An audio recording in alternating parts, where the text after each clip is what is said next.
Basuba ma belle maman te maman liko. Papa maman live, maman live maman. Papa dans les micros boucaé. Papa je te pour ça solution. Tu es dans les micros. Papa Zakaye. Maman c'est là. Olive. Je maman bana. Maman c'est là. Papa Joseph maman Olive. Biso, toza ba peuple na bino. To vota bino. Toza ba membre à peuple de la site Antoine. Babuka biso. To samba, to longa, je vais appeler ça na kombo na yo Joseph Kabila Kabange. Yo ne chef a mboka oyo.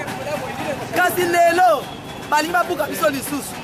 Esika mitindo ebuka maka batinda esika mitindo epesa maka basi babuka bakenda esika babuka esika basengai babuka bakenda batika limite kasi lelo RVA ke kofina mbongo alongola biso bato oyo tribunal a installa biso toza na mikanda toza na nyonso ya kokoka papa yango tosengi yo toza na jugement na biso toza na certificat de non appel toza mukanda ya suka décision ya suka ya papa Lwamba yango tosengi yo papa pesa biso mokanda oyo eza ya solo totika na mabele na biso batungisa biso lisusu te eloko toyeli lelo toza posa ya arrêter décision na yo papa Kabila po tokoki kolongola yango eza kaka yo. Merci.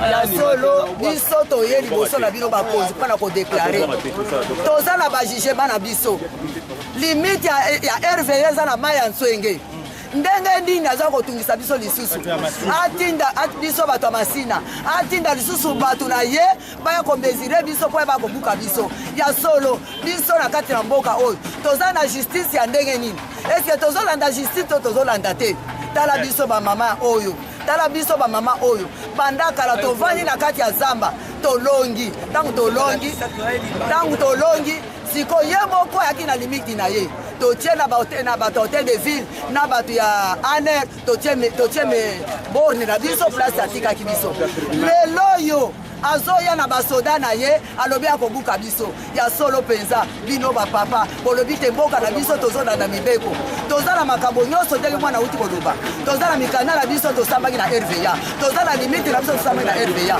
ya solo bino bakonzi botala biso makambo oyo te bino bolobi te mibeko yango ezotambwisa mboka yango kaka wana mibeko kaka botozwaki tokati makambo kaka mibeko wana ezobebisa lisusu biso na ndenge nini tongi tobakisa biso bagene ya quartier Sifoko elo mosusu biso tongi tobakisa na kati ya quartier Sifoko na Matadi na Masina na nsima ya Transco biso tofandi wana mingi banda 1999 ntango nio eza na nzamba ntina ndenge tokoli ndenge toza boye mpe tobandi kobota mais babuki biso toye tosambi na RVA tant tosambi na ye balongi tolongi na mibeko na biso toza na bamikanda na biso mpe quartier na biso eza na kati ya justice toza na kati ya justice mais RVA aye kobuka na kote oyo baumbu bateki ye kuna kota prince mais abandi kodeboke akota ti kote na biso yango wana toye awa epai ya gouverneur na biso azwila biso solution poske toza na mikanda na biso mpo toza na kati ya justice mpo nde toza bagene boye to tokolala libanda 2 jours 3 jours moral nini ekota biso na mutu tokende wapi bamama na biso. Nous sommes venus réclamer ils veulent la RVA veut nous démolir dans notre nom nous habitons or que nous avons Sifoko Masina, quartier Matadi Masina. Avant-hier, à notre grande surprise, nous avions vu des agents qui sont venus faire des limites qu'ils viendront démolir dans notre site. C'est pour cela que nous sommes venus auprès de l'auteur du gouvernement pour réclamer les droits qui sont nôtres. Et pourquoi est-ce que RVA avait démolir votre site? Les mauvaises guerres seulement. Parce que nous étions à la justice.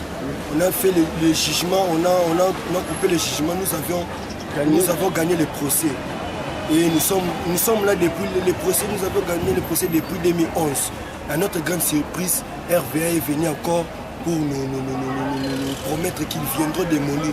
Or, nous avons le document de jugement. Le gouvernement, c'est celui qui est le maître. Celui qui